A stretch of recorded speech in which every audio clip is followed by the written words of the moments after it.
Welcome to the Soft Rebellion podcast, a homecoming to the creative power of your female body. Our world uproots us from the gifts of the feminine, the intuitive, the instinctual, the cyclical, the soft. And what's the result? Patriarchal cultures of perfectionism, shame and disconnect that leave us constantly running and never arriving. Imagine a world of women softly rebelling, claiming our cyclicity, our weirdness and our rest as we courageously cultivate a deep and delicious relationship to our female bodies. My name is Florina. I'm an osteopath, dancer, writer and coach. I've been on my own journey sparked by an eating disorder to come home to the wild and poetic anatomy of my female body and awaken my creative power. And I invite you to join me and my guests, trailblazing teachers, healers and creatives as we each reclaim our own soft rebellion.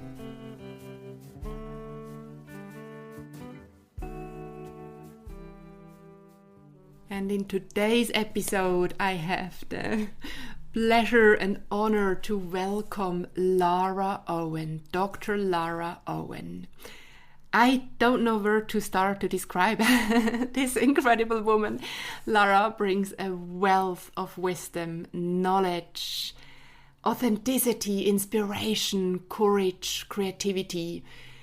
Lara is recognized internationally for her pioneering and continuing work on menstruation. She's the author of the book Her Blood is Gold, which was first published in 1993, the year when I was born. And also the author of Reorganizing Menstruation, which was published in 2024. She holds a PhD in menstrual organization from Monash Business School and is an Honorary Research Fellow at the University of St. Andrews. And Lara also teaches a master's level course in Contemporary Menstrual Studies, which attracts students globally and consults with organizations worldwide on menstrual policies and practices.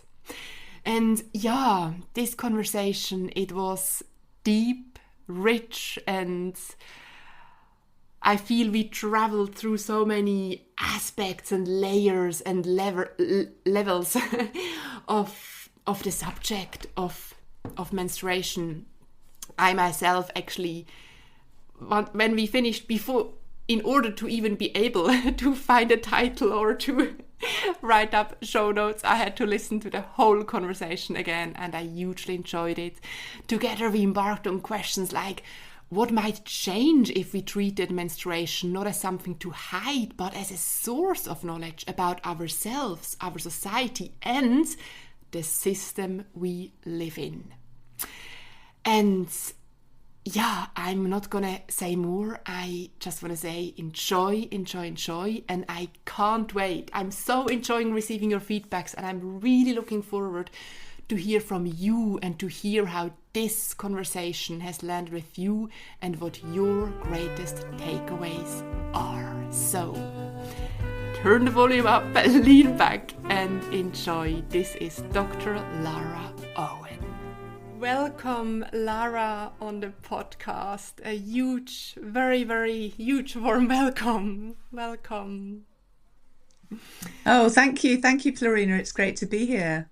I'm very grateful that you are here, and I know that so are my listeners. The funny thing is, or the wonderful thing is, I kept kind of quoting and mentioning you and your books in many other episodes and things I shared. So I did begin to get feedbacks about could you not invite this Dr. Lara Owen in person? You talk so much about her, and that doesn't happen often, but that's really, really nice. So I feel all those listeners and women in my background, in our back, as we talk with each other. And yeah, I think I also shared that when I talked about you, and I thought this morning, you know what inspires me, or one of the things which inspires me most about your work is really seeing how you are and have been living both those worlds of menstruality and the menstrual cycle, the very, let's call it spiritual, embodied relationship, but also the very academic and intellectual one.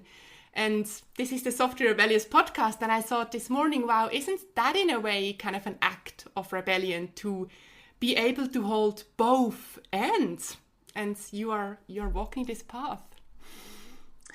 Yes, that's a really good point. It is. I mean, our lives are activism. You know, the way we live our lives is both an offering to the collective and also can be an inspiration to others. It also helps us have a sense of sisterhood and community when we see someone who's living in a way that resonates with us.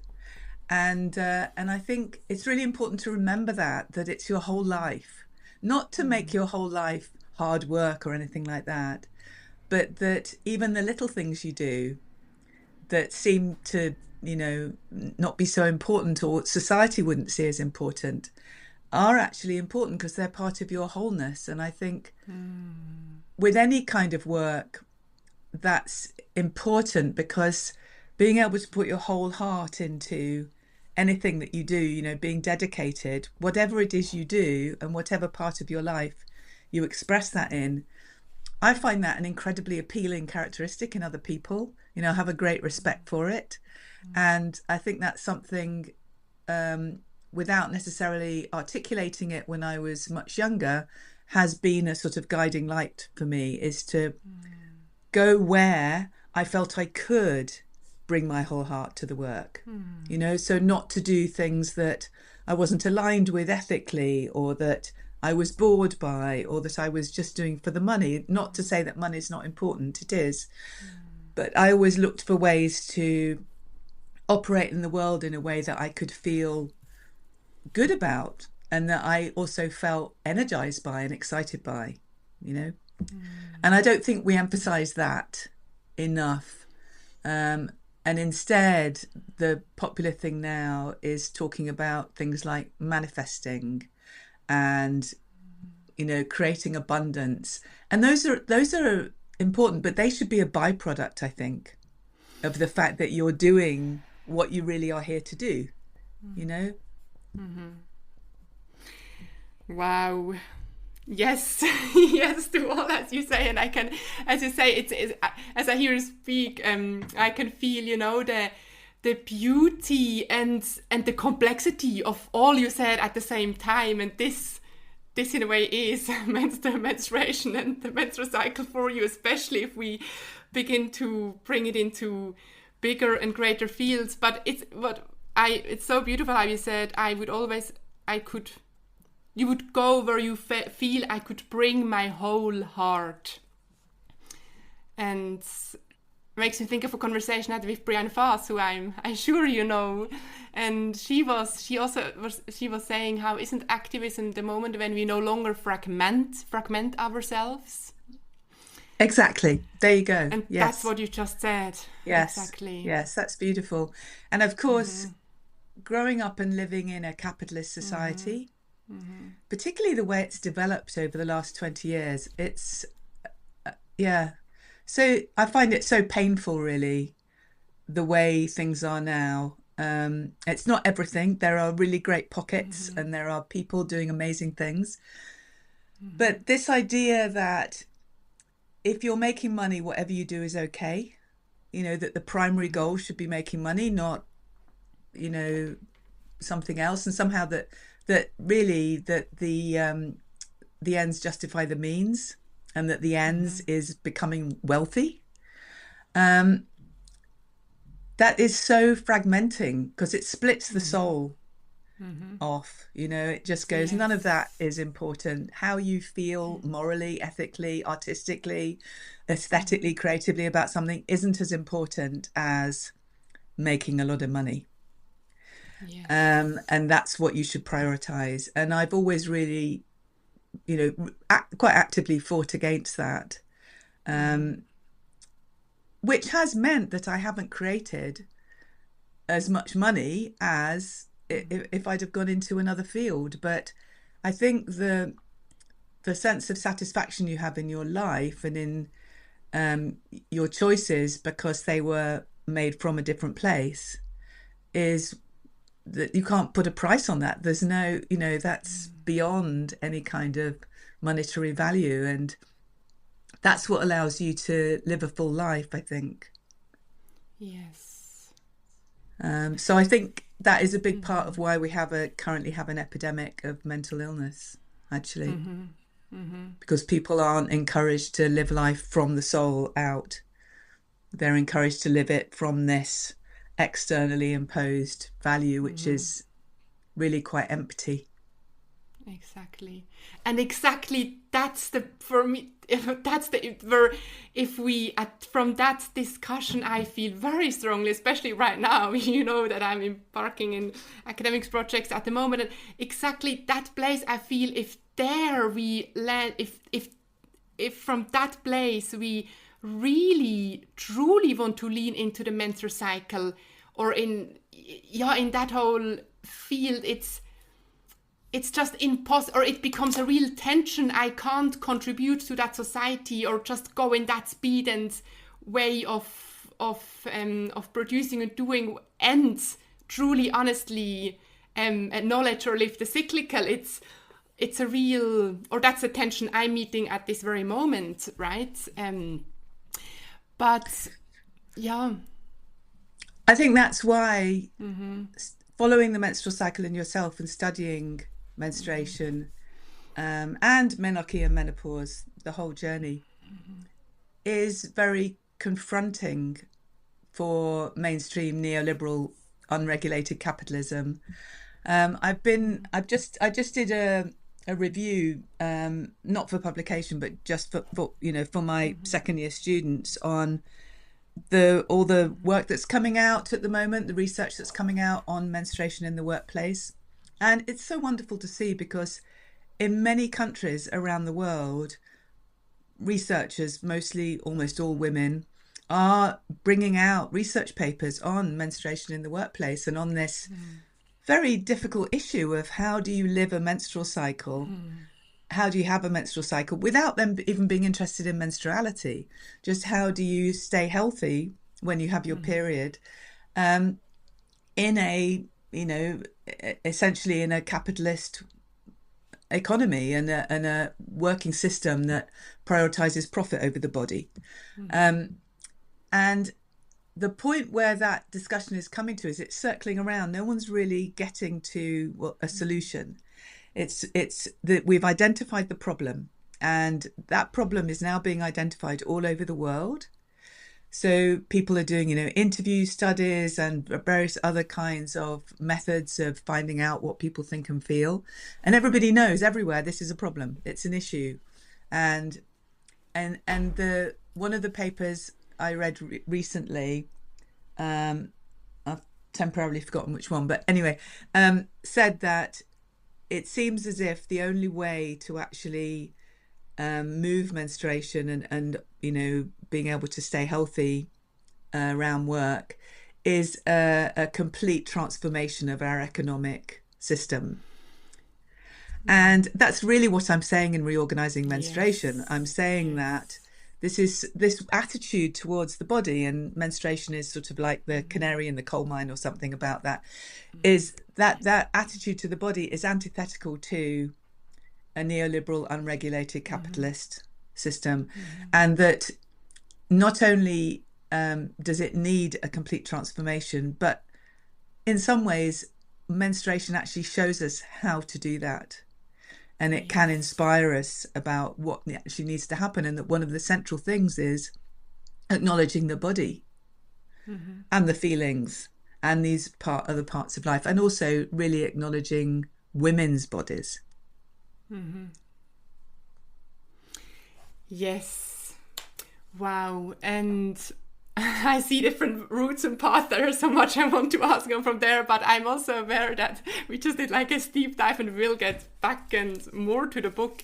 But before I ask you more on that path, let's kind of wind back a little bit, because I'm aware that some listeners actually don't really know what is your story, or it is a niche, it is a very niche and unique field you've landed in. And I would love to hear from you how how did you come? How did you come to dedicate your life to menstruation and to this field of study? And I think I had a moment, Lara, where I binge listened to any podcast interviews you've ever been on.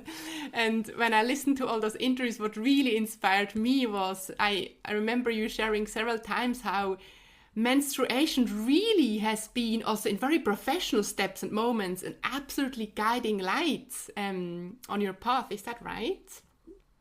In what way? What do I you remember mean? there was one, it was something it had to do with a book, and was it during a bleed that you maybe had an insider idea, or you kind of followed those. I don't think I've ever Or maybe I interpret that said completely that. wrong, but No, I don't remember. I don't think I've ever said that. But perhaps what I did say was that I had not thought of writing a book. It wasn't in my mind to write it. I'd always wanted to be a writer. So from the age of 5, I'd known that writing was really important to me. But my yes, but I thought I couldn't do that, because whenever I would say in my family that I was going to be a writer, everyone would say, "Oh, you can't do that. You can't make a living at that. You know, you can't do that." And nobody in my family had a creative profession. So I grew up in a family of people who, you know, worked in banks, or, you know, were accountants, or worked in businesses, or so I didn't have any role models at any point of anyone who actually lived a creative, artistic life. So I couldn't really imagine how that would work, especially as everyone said, no, you can't. So instead I went into healthcare, which was still quite rebellious in a way, because I studied acupuncture, but it was still something practical and something where there was a clear route to earning an income, and it wasn't taking the risks that you do with a more creative life. But I became incredibly frustrated with that, and realized it wasn't actually what my temperament was really built for. And I had these series of dreams in my late 20s, that I was a writer who lived in San Francisco. And I interpreted this for about a year.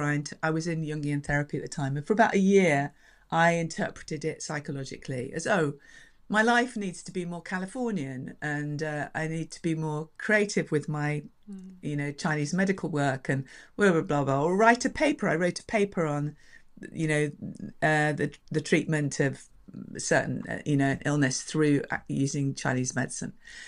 But the dreams just didn't stop. So and it was always the same, that I was a writer, I was living in an apartment, and I lived in San Francisco. So, you know, eventually it dawned on me that actually these dreams were literal. And so I somehow was, you know, granted the courage to make this huge change in my life. And I sold almost everything I owned. I sold my house. I was living in Cheltenham, you know, town in England. I had a really solid acupuncture practice with a lot of clients, and a group of us working together. I was a partner in the business. You know, I've been doing that all through my 20s. And so I was 31, I left and I moved to San Francisco. And I did have some close friends living in that area. Well, I had one to start with, and I also had some friends in LA. So I wasn't without contacts. And I just, you know, one thing led to another. And within about 6-8 weeks, I was living in an apartment in San Francisco writing. And I didn't know what I was going to write about. So I started off by just letting out everything that was in me that hadn't been written about. So I wrote a lot about my childhood. It was just a brain dump, really, of everything that I hadn't written about. And then I started doing this practice of spending 5 days every month when I had my period at Lake Tahoe, because by then I was in a relationship with a man who had a house at Lake Tahoe, which is this area that's sacred to the Native Americans. And I've been very involved in Native American spiritual practices for quite a while at that point. Even from, you know, when I was in England, I'd started on that journey. So I had some idea what they thought about menstruation, and I also had the Chinese influence. I've written about this in Her Blood is Gold, if anyone wants to read more about it. And I started taking this 5 days to meditate and track my cycle. And about 6 months into that, all I can remember now is I was sitting out by the lake, looking over the lake, and I had a notepad with me because I was writing so much. I always had something with me. And I just started writing this thing, and then I looked down at it and I saw it was a structure for a book. It was 4 pages. Wow. And it was a structure of a book, and it was what became Her Blood is Gold. So I don't know whether I was bleeding at the time. Maybe I was. But I know I was there on my own, so it's quite possible I was. But I didn't associate it so much with the actual act of bleeding as with just the time I had spent by that point being by myself when I was bleeding and studying it. And and then there was this extraordinary chain of events, which I've written about in an article that's on my website, which is called Her Blood is Gold, 30 Years On, or 20 years on, was it? Yeah, it would have been 20 years on or something. I don't know what that noise is. Can you hear a noise? Yes. It's outside your window. Outside my window, here. But it should be, it's the wonderful program should cancel most noises away after. So we'll just ignore it. So there was just this extraordinary chain of events which led to me being published by Harper San Francisco a few years later, which at that point was the preeminent publisher of women's spirituality books, and they had good budgets at that point. It was before Rupert Murdoch bought HarperCollins, so I got in sort of just under the wire. That was about to happen, and that then gradually was one of the big things that started to change the publishing industry. And I wouldn't have got it published in the same way probably at any time since then. So it had a really beautiful cover that they there was they commissioned an artist to design the cover. It had gold lettering. It was really beautifully produced. They gave me a lot of editorial assistance. They were just fantastic. And they always took the book really, really seriously, treated me and the book really well. This was a sort of golden age of publishing, which before the whole thing happened where celebrities started to be paid millions and everybody else stopped being paid hardly anything. So I was very fortunate. But the chain of events that led to that happening was just, absolutely magical, really, because I didn't have any past history or, no background to draw on for it. And I just met the right people at the right time, and one thing led to another. So it felt very guided, and I've had that at other times in my life. And I do believe that if you are connected into your soul path at crucial times, it's not that your life becomes easy. It's not easy, but you don't need to worry. You don't need to worry about things falling into place, because even if it slows up at sometimes, it just means you need to sit still for a while. Even if you don't get what you want when you want it, it just means that it's not time for it yet. And that's what I then really had to kind of endure in a way for the next 20 years, because society wasn't ready to hear what I was saying. And so that was actually a very interesting phase when I look back on it, because I had written something that at the time I wrote it, I thought was 5 years ahead of its time, but it ended up being 20 years ahead of people really being able to pay attention, and even to being able to say menstruation in a public context. So that really started to shift around 2012, 2013. Wow. So, because I was just want to ask, do you feel on one level when you wrote Her Blood is Gold, that was you really stepping into, wow, that was with that book you really opened, you began to really on a professional level, that's what I mean, follow that path of the menstrual cycle, of menstruation, of these studies? Or did you, because when you did with the acupuncture practice, did you Did you there specifically work with women's health actually, or menstrual health, or that was quite a general health practice?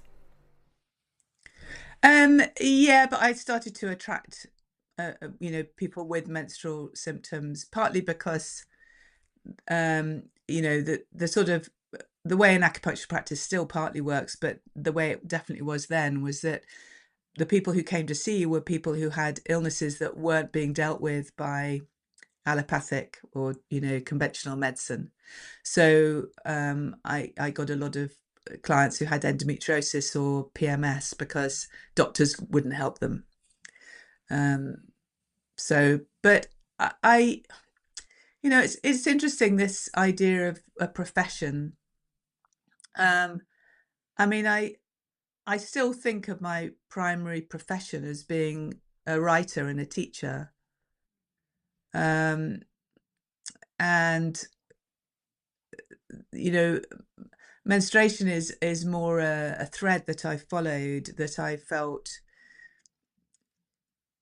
guided into. And I was also very aware of, I suppose, getting a lot of help on unseen levels, which is a bit mystical to talk about.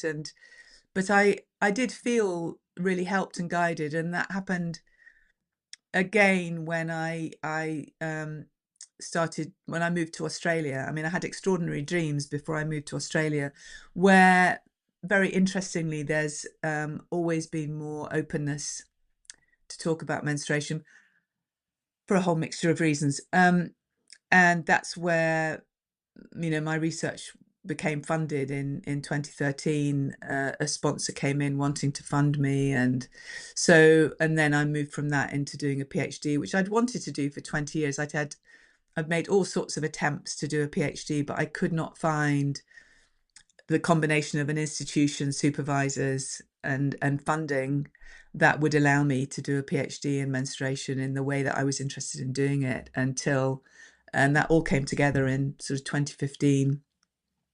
So I waited a long time for that, but that was all fine because I wouldn't have done as good a job if I'd have done it earlier. And society wouldn't. I was very supported at the institution I was at, because they could see that this was a trending topic and something that had a lot of room for development and was very interesting. And so a lot of the stigma around it just dissipated completely, because the colleagues and supervisors and academics I was working with were really interested in the topic. So when you wrote Her Blood is Gold, and then when you began your PhD research, which then resulted in your most recent book, you and the world of menstruation found itself in a complete different place. Yes. Right? Yes, absolutely. And what had happened with the book in those? How did you navigate these years between when you published the book, but then noticed, wow, actually, I'm ahead of the book is slightly ahead of time. What happened with the book in those early years? Or with the message you brought? Yeah. I'm not by nature a very pushy or self-promoting person. So I very much sort of just watched what was happening and waited. And when someone asked me to give a talk, which people would do, sort of every few months or a year, or sometimes it would be longer than that, there would be a request for me to do something. I would always show up and do it, and then just sort of gauge what response I got from it. The book sold, quite well, really, but then it was sent out of print, because in those days there was no digital printing. Of course. So books had to be kept in warehouses. The first print run would be done of like 5,000, 10,000 books or whatever, and they'd keep them in a warehouse, and they had to pay tax. The publishers had to pay tax on the books that they were storing. I don't really understand that. This was in the States. And so after Murdoch came in to run HarperCollins, they became much more focused on profit and shareholders getting their take and whatever. And so they sent a lot of books out of print, and mine was one of them. So it was just so they didn't have to pay to store them. And that's a whole element of publishing which is completely gone now because of all the technological advances. But it meant that then for a couple of years it was out of print, and I worked really hard to get it back in print, and eventually did with the Crossing Press. And then it went out of print again. And at that point it was out of print for about 6 years, I think. But there was still enough copies in circulation that people could buy it secondhand. So there was still, I was still, one of the things that really sustained me actually was the letters and then later on emails I got from women around the world about how the book had affected them. So I remember I would, so in those days, this was before, or email was just beginning. I was actually on email, but there was still a lot of letters, and they would be sent to my publishers, and the publisher would send me the letters. That was how it worked. And I remember getting letters from women in India and Japan and, you know, Brazil, because the book was published in translation in Brazil at the same time as it was published in the UK and the US. That really sustained me, and I sort of I knew that I'd done a good thing. I knew that I'd done the most I could do at that point, and I felt I had a sense of kind of satisfaction or relaxation around it. It was like, okay, so I did that bit. Who knows what will happen? And my recommendation, I followed something which is my recommendation for people who find that they can't pursue or get the success they want, or is stay in the same world.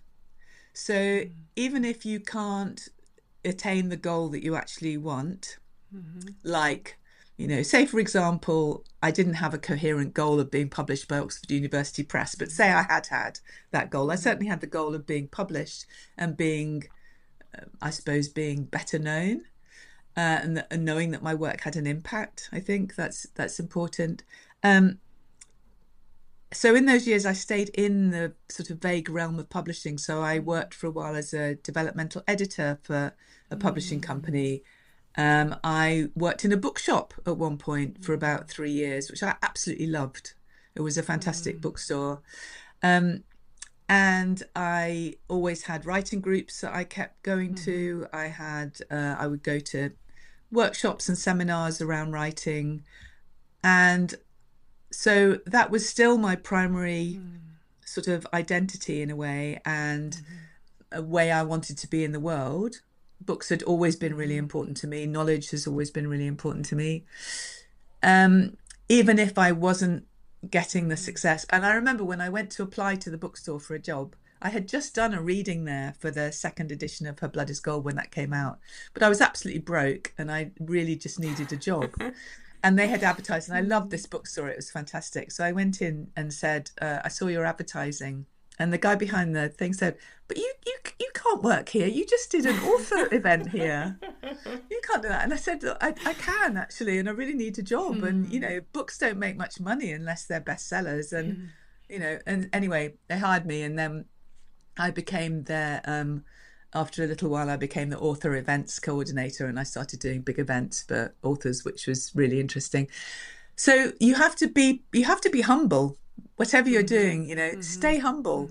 And yes, you might not be able to get the level of, you know, achievement or money or whatever it is, but stay in the same area. And it was through that bookshop that Her Blood is Gold, Growing Your Inner Light, the book I wrote on independent spiritual practice, that book got published because I worked in that bookshop. Wow. Because the buyer for this company came in and said, who's writing something interesting that I should know about? And the manager of the bookstore said that they should check out my work, that I was a really good writer and I was doing some. So they got in touch with me, and then that book was published. I'd written it a while before, but yeah. So you never know. You're still in the same field, so you're going to be meeting people, and but also you're in the field that your soul needs.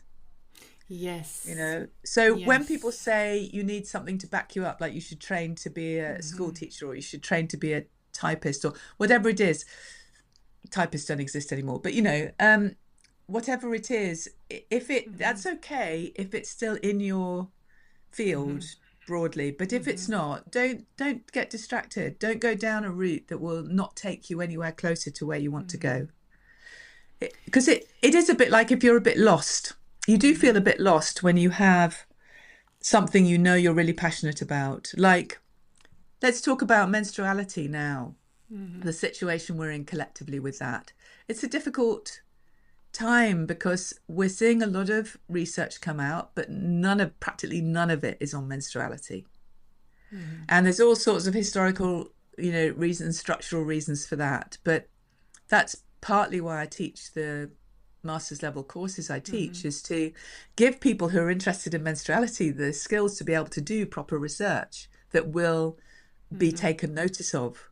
It's not enough to just say, well, I had this great experience. We've got lots of that. We've got loads of anecdotal evidence from individuals. Now we need, more nuanced, or not nuanced isn't the right word, but we need more than that. Autoethnography is a really great basis for writing about the menstrual cycle, but it's not enough to be only that. Yes.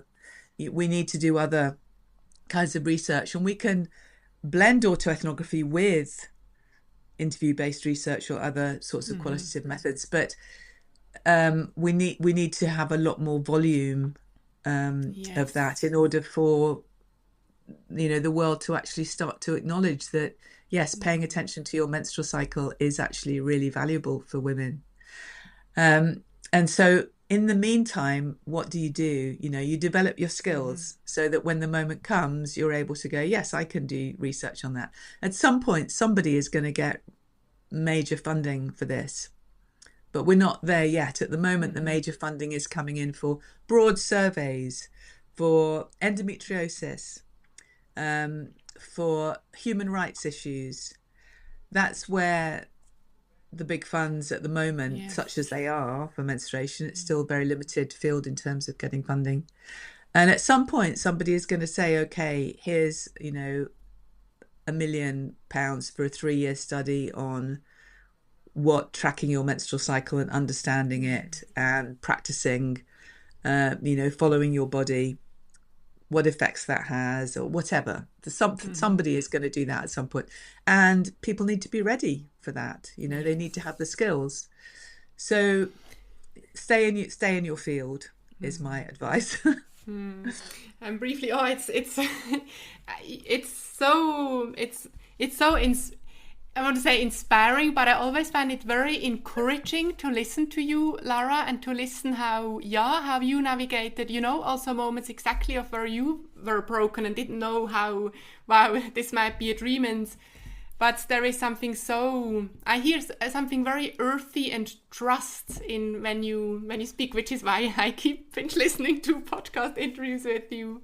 And I just thought, it's interesting, and I thank you for that invitation, the practice of staying in the same, you also said, world or field, because even if we don't know why or how, but aren't we then nurturing that very container which eventually will nurture that dream of vision of ours? And so actually we absolutely keep nurturing and feeding it. It might not yet be graspable or visible, but and it makes me think back to what we said in the beginning. Isn't that also kind of radical and activist? Because then you would have fragmented yourself if you would have said, wow, okay, I'm gonna, I don't know, do something, work on a farm or something completely different, which your soul clearly wasn't longing for. So I just wanted to add that to that piece, which is inspiring and encouraging. It gives me, or also reassuring. It's just really good to hear. And yeah, so I think another part of this is don't look for shortcuts. Yes, say more about that. Yeah. Well, I think this is one of the really horrible things about capitalism, especially as it manifests now. So it's neoliberal, unregulated capitalism. I know I keep saying that. It's a bit of a clunky thing to say, but the way capitalism we have chosen to allow it to develop. We've had basic sort of capitalist structures, for a long, long time. I mean, you could say since since before industrialization, even. So at least 200 years, you could say, back to the Medicis when the first banks were formed, wherever you put the beginning of capitalism.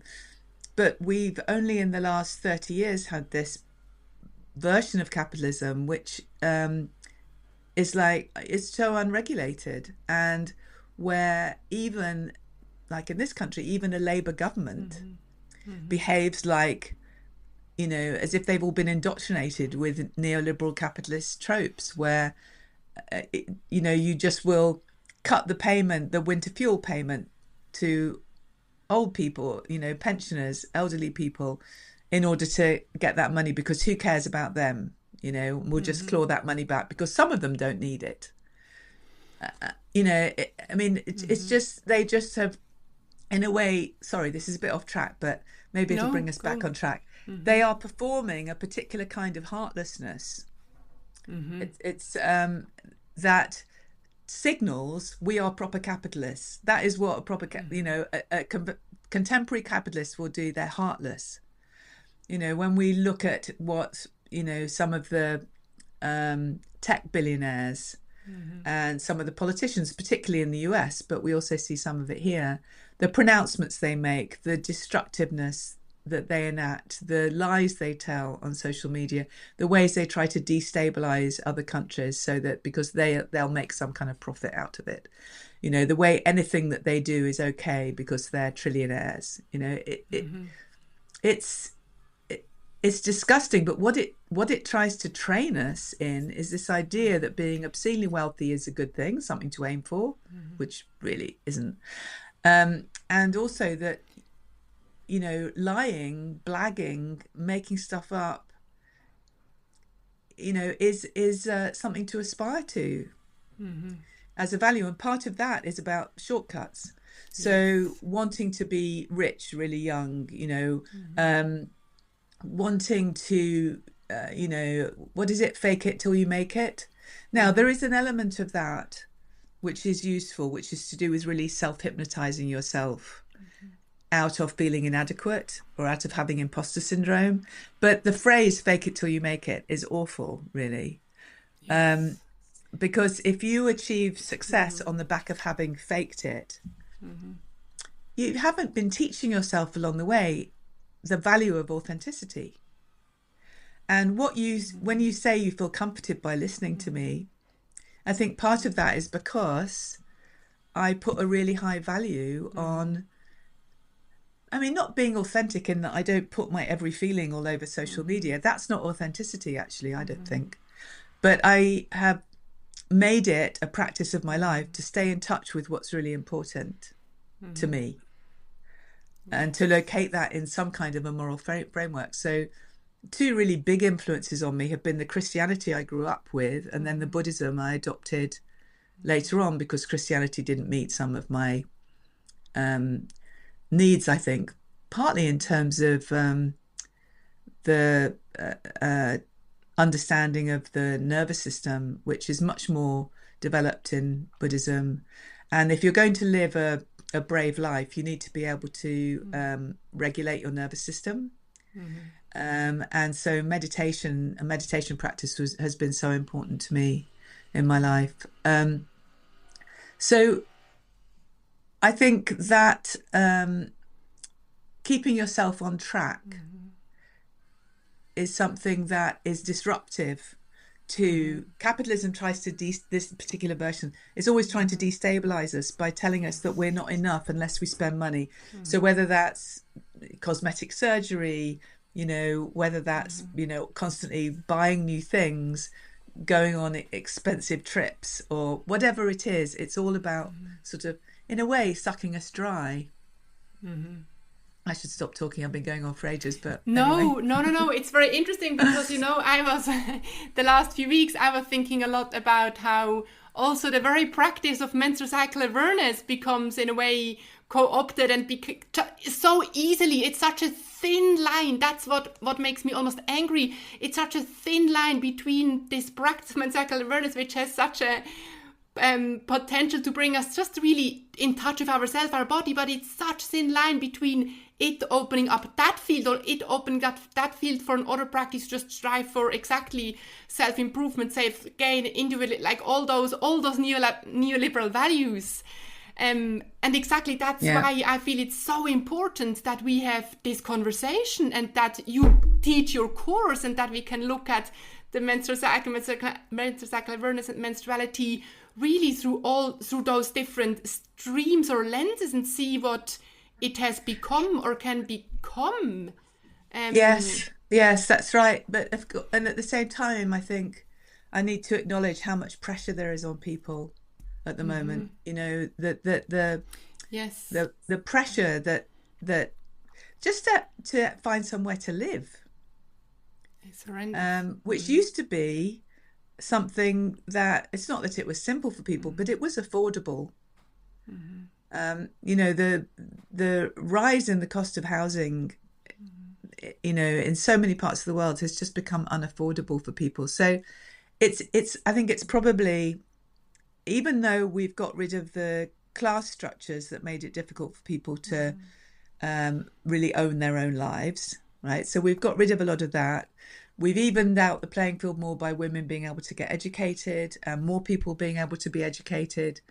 So we have lots of advantages, but the big disadvantage we have is around just being able to have the raw material for existence. So, you know, somewhere to live, you know, healthy food to eat, clean water, clean air, those things are much harder for us to find. So that pressure that people are under, I don't want to make it sound that it's, you know, just sort of easy to live life on your own terms, because, you know, it's often not. So if you're in a position where you're really, you know, are going to have to make compromises, especially when people have children, there's often a demand for that, then I think the stay in your field thing still counts. I think you can still find ways to do that. And I think understanding, that's why I love people's work now who are really critiquing the current capitalist model. I've forgotten the guy's name, Gary something, who does really some interesting stuff. And some of the politicians like Mamdani just being elected is very refreshing. And we'll see in New York City, we'll see how that develops. But I think we're going to see a big shift in that direction because people are getting really sick of what's happening. And that is going to allow some interesting things to happen around the menstrual cycle. Yeah, let's dive a little bit into the land of your very most recent work and projects.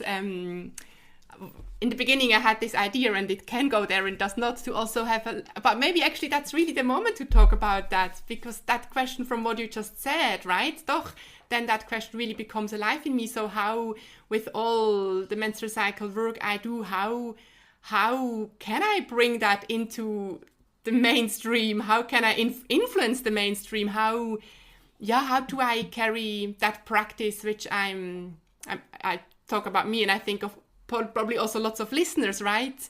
Who have their own personal menstrual cycle awareness or menstruality practice.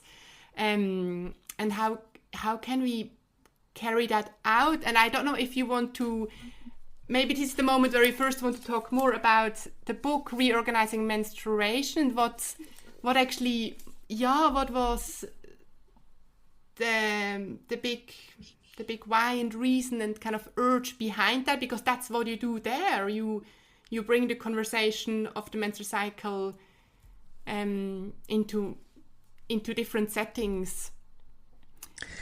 Where would you so that was a big question. There's a lot of different pieces to that. So I'm just going to start with the last bit and then move around a bit maybe. So so what I found when I first started exploring menstruation was I realised actually I've been told to minimise this aspect of my life, to not think about it, to just see it as something that needed products and painkillers.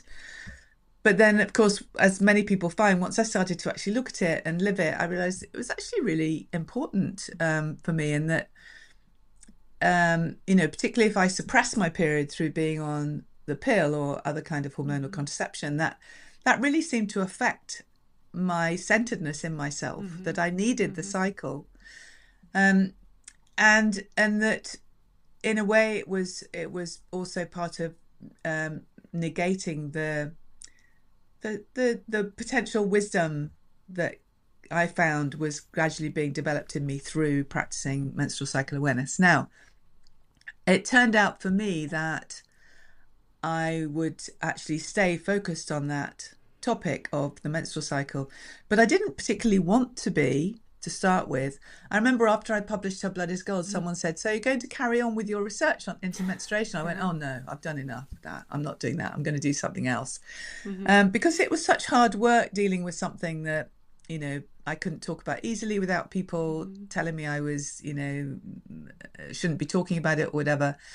And it was very difficult to make a living through it. And I'd had sort of done enough of being a pioneer. It's quite tiring and lonely. But it turned out that it was actually a kind of mission for me. But I think a lot of people who practice menstrual cycle awareness, that's not their mission. It just happened that it was for me. For them, it's a tool. It's like meditation is a tool. I don't mean to degrade it by saying it's a tool, but I'm saying it's something that you use to help you know what you want to be doing with your life. And so you could be, a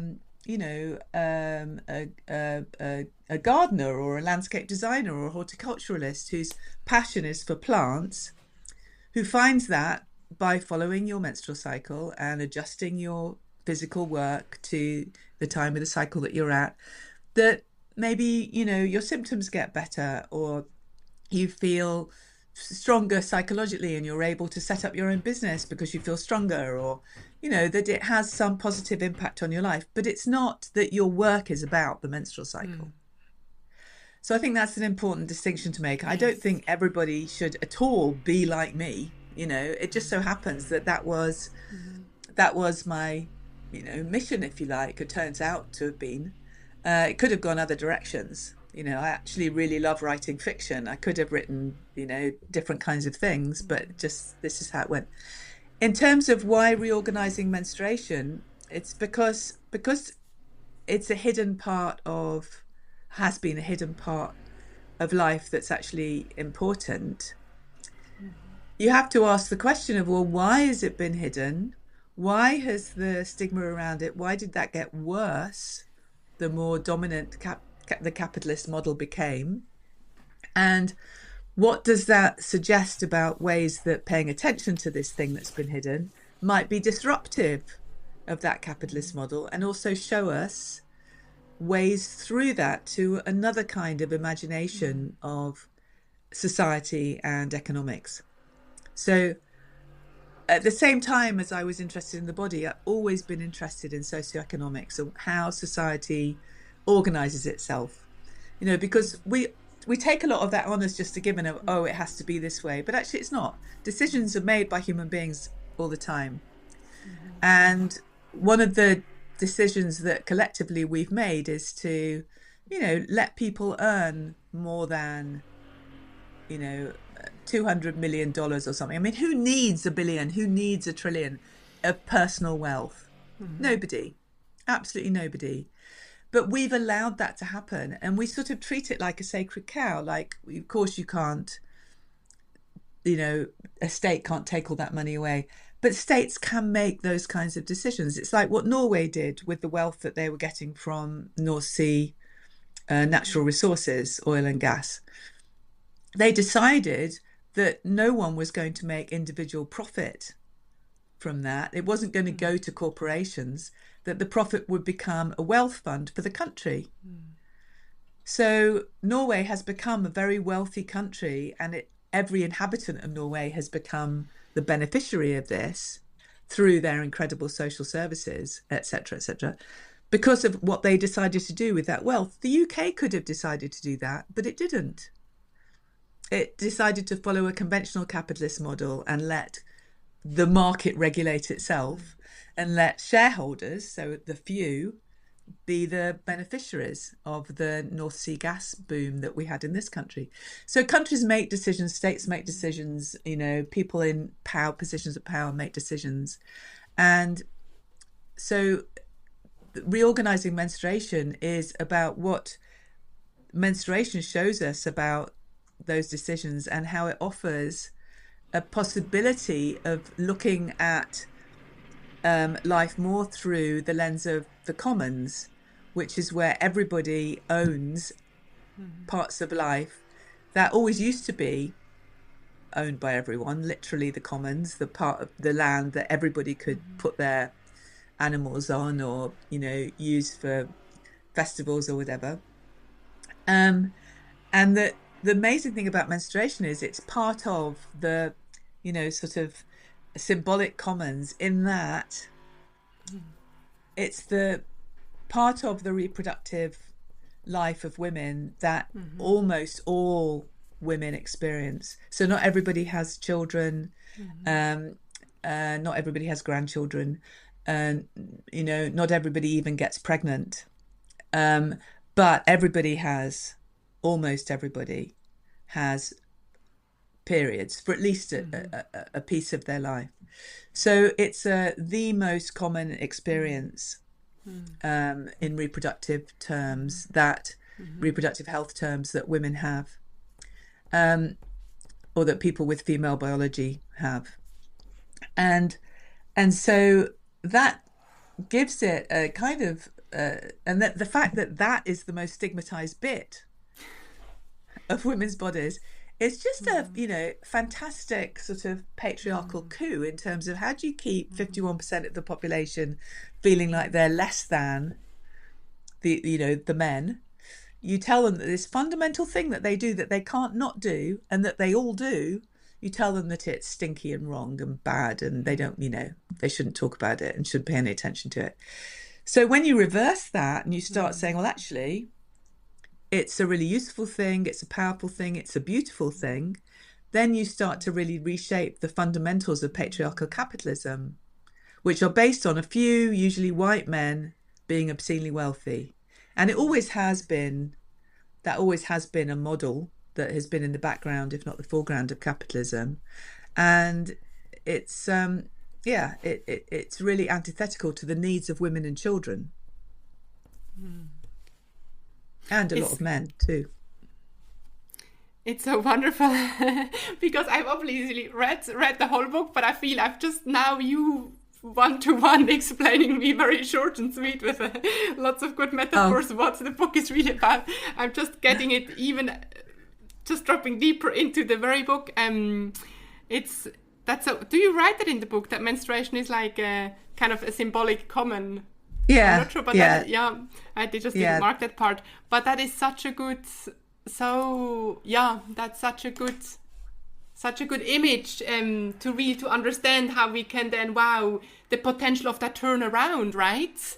And how that's then, that's very much what is obvious in the book, because you have those two field study fields where you do turn around and influence those settings, let's call it, mainstream, influence the setting or the people, the work by turning that around.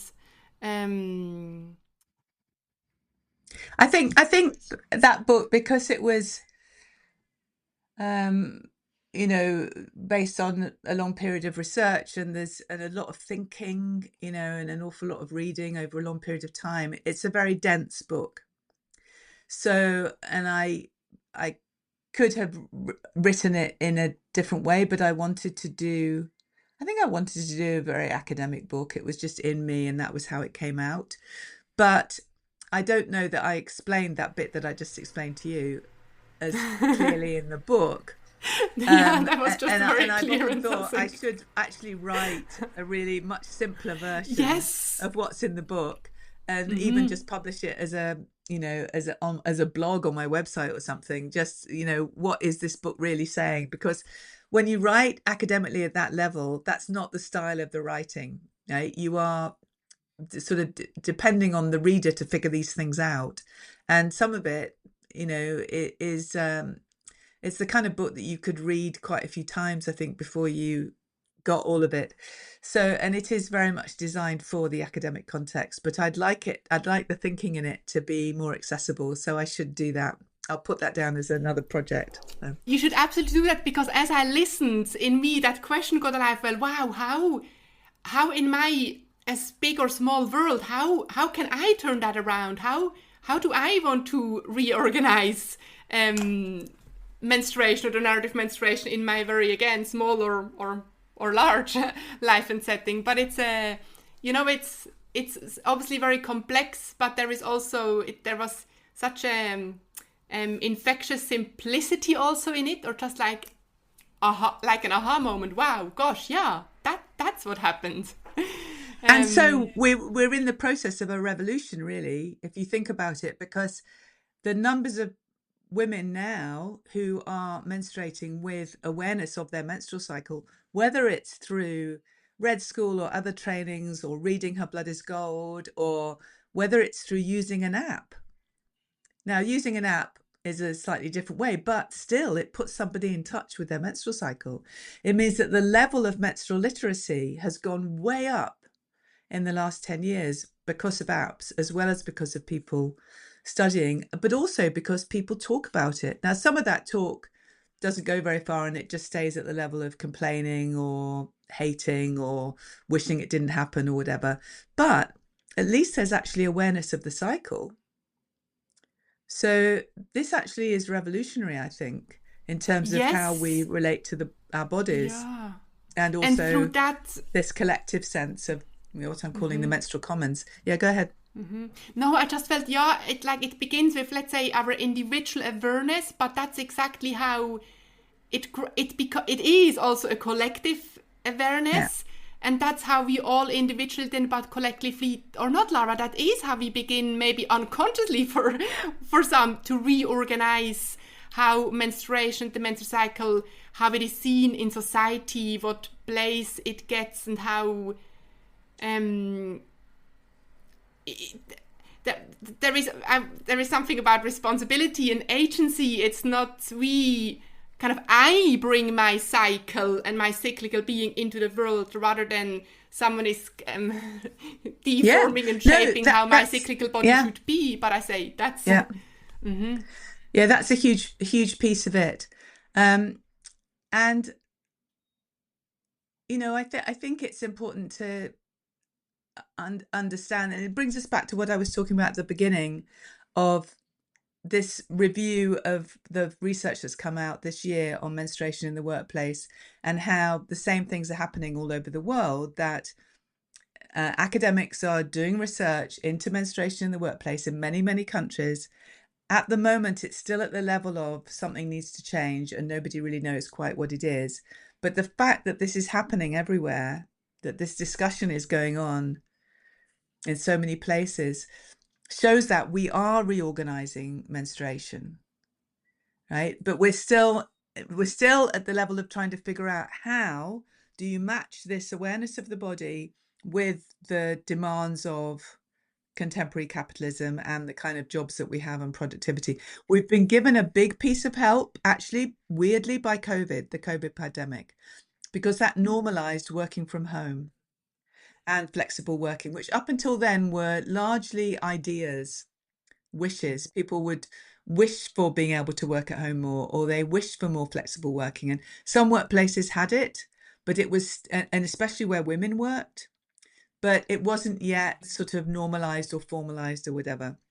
And now, this is a pattern of working which has been legitimized because of the pandemic. It's still got issues. We're still working it out. There's still some parts of it that don't work so well, but generally, when we know now from research that's been done over the impact of the pandemic particularly on the endometriosis population, who find going out to work really problematic, often for a week or longer every month, and often become self-employed as a result, but they're not necessarily temperamentally suited to being self-employed. So it often means a lifetime of, poverty, really, for people who may be very capable.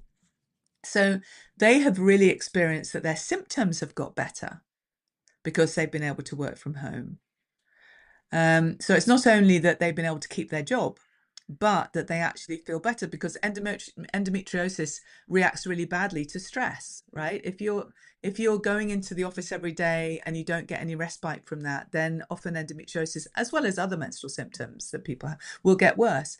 So we're seeing now this point in history where something that we weren't allowed to talk about, weren't allowed to factor in, is actually starting to be not only sort of allowed for, and you're allowed to speak about it or whatever, but that people are actively considering, how do we fix this? Yes. How do we make it better? And then we'll start to get to what are the benefits. So we've just found out, there's a paper just came out saying that yes, endometriosis itself as a syndrome gets better when women have flexible working and can work some of the time from home.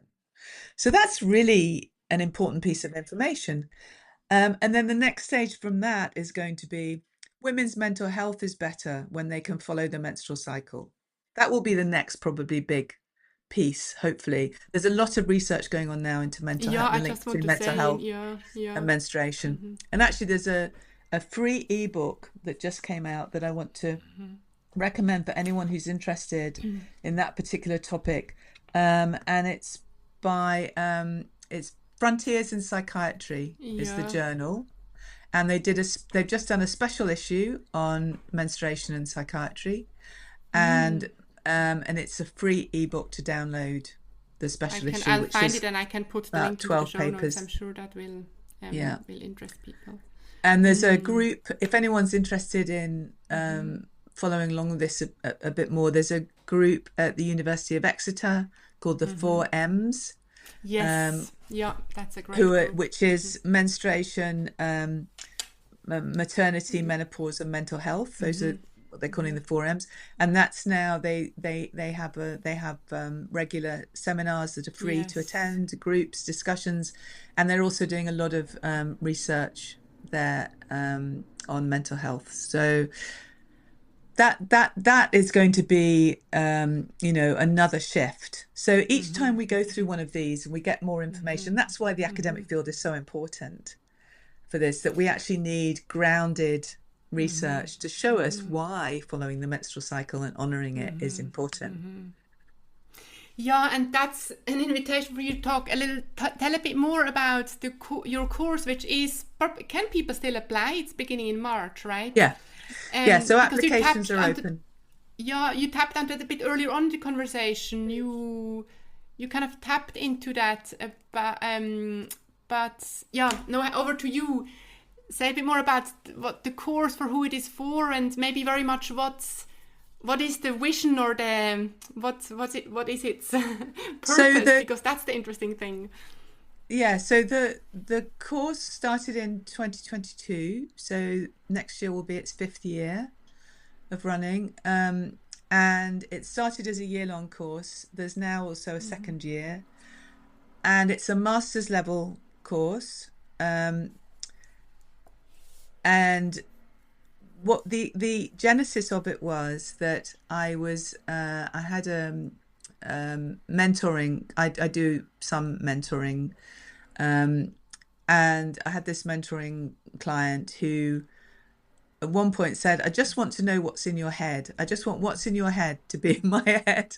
And I said, well, that's great. And I said, well, what are you really talking about? And she said, well, I just want to understand the academic literature. I just don't know. She'd been practicing menstruality, or honouring her menstrual cycle for a number of years, and she had a strong practice of that.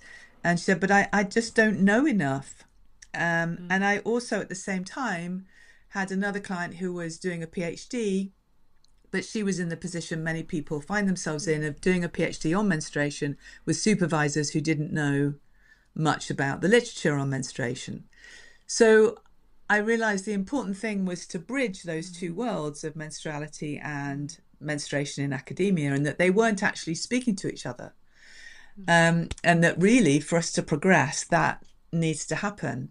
So there are two cohorts who really come into the course. One is people who've studied menstruality at Red School, or they've read Her Blood is Gold and they're very interested in tracking their menstrual cycle. Perhaps they've been doing that for a while and they've realized it's been really beneficial for them. Some of those people will be already working in some kind of activist sense or advocacy. Some of them won't necessarily be doing that. And then on the other track is, and sometimes these tracks are already blended, people doing PhDs and who really want to understand the academic literature for their PhD, and also perhaps are in the early stages and are still trying to figure out what their topic is. So The course itself is interdisciplinary, which is really important with menstruation, because you can't do anything on menstruation without being interdisciplinary, because it is a whole experience that involves the mind, the body, and our everyday behaviors and the world of business and the law and human rights. It just spans a whole load of disciplines. The history of menstruation is also really important for us to understand. So it is, by its nature, interdisciplinary. So the course is done that way, and each module gives an overview of that particular topic, and the key literature to read on that topic. So it's been really great to teach it. Fantastic students, and this is the other aspect of it, is students come from all over the world, and we now have a WhatsApp community. So people post on that when they read something that they are excited by, or when something's happening politically, or they've seen something on television or whatever. There's this constant sharing of information, and and there are also relationships forming, between people who do the course, who then end up working together. So the part we're starting to develop now is the professional development after or during taking the course, because one of the things that is still difficult is just as there's no academic pathway for preparing to do academic research, or there's also a lot of people working for NGOs who also take the course as well, who maybe are more involved in the developing countries aspect, which often is to do with sanitation and hygiene, but realise they don't understand the broader sociological aspects. So that's another category of people who take the course. But just as there's no academic pathway, there's also no professional development pathway. Yes. How do you make a career out of this? What do you do? And so often that is to do with actually people joining forces and being creative, and so that's starting to happen now. So we're getting a professional development group, which is going to be having peer-to-peer group sessions once every 1 or 2 months, I think. And one of my current year 2 students is organising that. And then we're also going to be I'm going to be running supervision sessions as well, which I'll be leading, which will be people who've taken the course and have questions about, their work or current research or things like that. So it's really growing and developing, which is really exciting to see. And you can find out about it on my website, which is laraowen.com. So which is very easy, but I will put it is in the show notes at the same time, so it's just a click away. Yes, thank you. And applications are now open, so you just fill out a simple application form, and if you qualify to take the course, you don't have to have a university degree. It helps, but if you've got other relevant experience, put that in and we'll assess it. And then once you enroll in the course actually will start in March. There's an early bird special on at the moment, I think until the end of December, I think that runs till, which gives you a 20% discount. Wow. And then there's the possibility of paying in installments, but that stops on December the 1st, just so that you will have paid all the installments by the time the course finishes in December 2026. So the course is structured like a university course. It starts in March and runs for 1 semester until June, and then the second semester is from September until December. And in the first year you do a research paper, which I help you with. So for some people that's relevant to the work they're intending to do afterwards. For other people it's more so that they understand what goes into doing research, so that they can then read research papers themselves with more understanding, and also it's a really satisfying piece of work for people, and they feel like they've really contributed something and they understand something better. So that's really exciting. And then the second year there's no written assignment, but instead there's a participation and teaching assignment where I put people together with 1 or 2 others, and as a group they create a seminar and present it on a specific topic that I also give them. And so that working together is really helping the collaboration between different peoples, and then making like really deep friendships and connections with each other through doing a project together and presenting it. So that's a really important part of the course too, because knowing how to present material and getting over those fears about speaking in public and speaking to others is, as you know, a big part of doing postgraduate work at universities. You always have to do that. And it's really important, I think, in the menstrual world that we have more and more people who feel confident and that they know enough. And that's one of the things people were telling me who didn't have the academic piece, was they're saying, I just don't feel like I know enough to be able to talk about it. All I really know is my own experience, and it's not enough. I want to have some facts and figures, you know, and I want to know what the academic world is doing. So that's the course. So if you're interested, do apply. Yeah, I was just thinking, you know, one of those questions I brought in this conversation is, wow, how can we bring menstruation into mainstream, into academia? And with you explaining about the course without wanting to just do more to advertisement, but this, what you just said, is the answer of the how. We need to find a conversation. We need to look at the concept. We need to understand, wow, how does she talk about what I'm experiencing? It's only through that kind of entanglement, and also kind of growing into more open-mindedness. That's at least what I experience. And so for me, that's that's what I experience. But this is not, I think so. All what you just said, I self-declare I will be there in March, and I'm very much looking forward. I can feel it's like content, but I feel the possibilities and the community is really the community is a really important part of it, and having people from all over the world is amazing.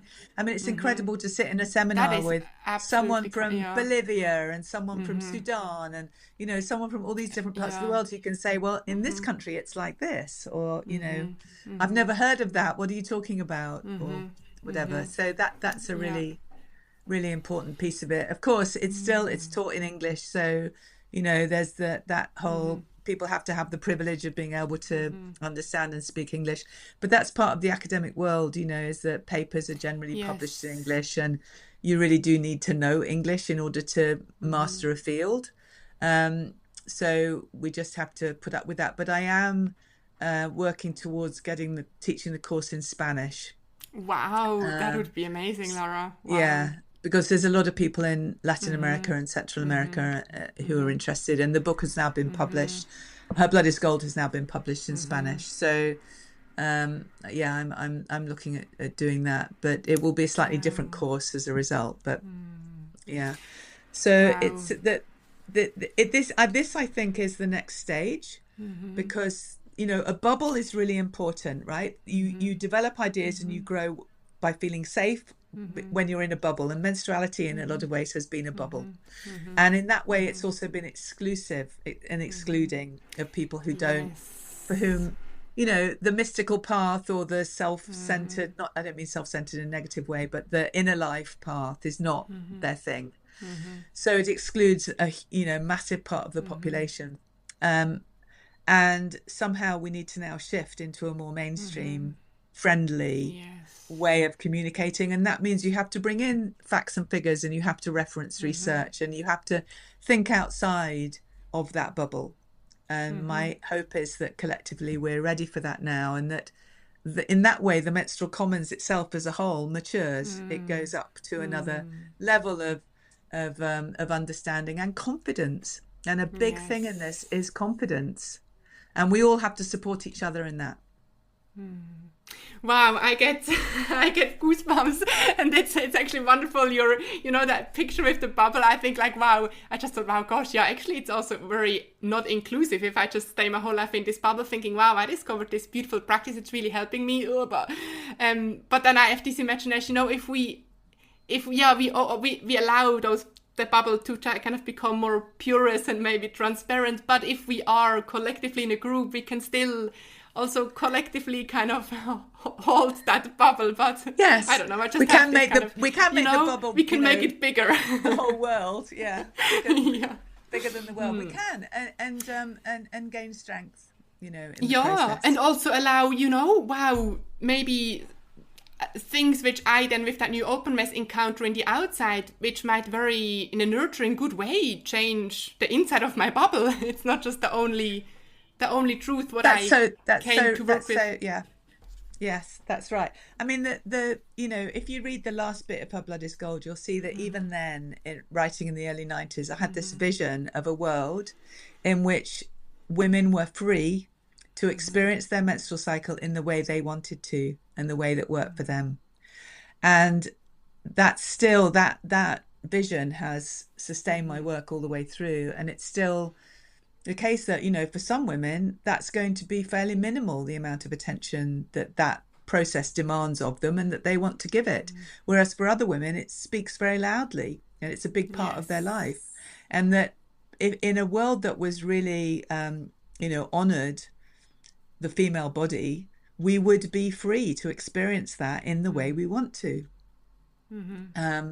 So we've come a long way in really freeing women from the worst sort of traps of the female reproductive system, where women just had to spend their life giving birth every year or two and getting worn out by the time they were 40 as a result. And we've come a long way, but we still haven't really liberated menstruation, and that's really what this piece of work is. Because part of liberating menstruation is part of relieving women's suffering, because there's so much unnecessary suffering goes on around it. So that's thank you for a wonderful conversation. I just want to say, gosh, we walked a big circle, and it's really rich, and I will re-listen to that all tomorrow morning, and in order to but thank you so much. It's just so wonderful to talk to you, Lara, on so many levels. Thank you for holding that space for us, so that that's how we all begin to reorganize. But we need someone to say, okay, I roll out this field, and you're welcome to join me. Yes, well, I hope some of the people listening will. I think it's I look forward to meeting some of you in March, and I look forward to seeing you there too, Florina. That'd be great. Fantastic. And thank you so much for this podcast. You asked such great questions, and it's been really lovely to really take quite a deep dive with you into all this material. So thank you very much. Thank you, Lara, and thank you, dear listeners, for being with me and us, and for diving into this vast and abundant and challenging and resourceful and joyful and exciting field of menstruation, and exploring together over and over again why menstruation matters. And as always, I would love to hear from you. This is a conversation, so please do send an email at softrebellion@florinatali.com. Tag me on social media, florina.tali. Share with me and with us really what you took from this conversation, what reflections, questions it stirred up in you. And if you know of anyone who you think, wow, this conversation would be for her, for him, for them, then please forward it, share it with all your friends, circles. You can't imagine what a great support this is for me to keep going and to spread the world and the word of the soft rebellion. Lots of love to you.